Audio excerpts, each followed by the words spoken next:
Welcome to the Slop Temple. We pray this video helps.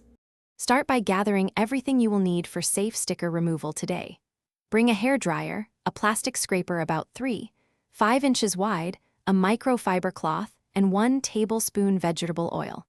Add rubbing alcohol and white vinegar for stronger residue jobs. Put on gloves and open a window to ensure ventilation. Test your chosen solvent on a hidden cupboard spot and wait 5 minutes to check for finish reaction. Keep paper towels nearby to catch softened adhesive and prevent drips on flooring. Organize tools within arm's reach before beginning the removal process.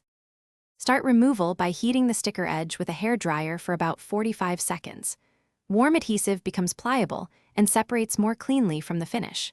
Slide the plastic scraper under the warmed edge and lift slowly at a shallow angle. Work outward from a corner using short controlled motions to avoid gouging.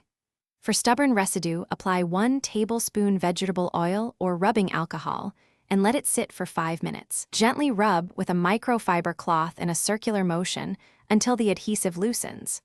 Repeat heating and scraping as needed for full removal. After sticker removal, address remaining residue with a gentle paste of 1 tablespoon baking soda and 1 tablespoon water. Apply the paste, rub gently in small circles, and rinse the area with a damp microfiber cloth.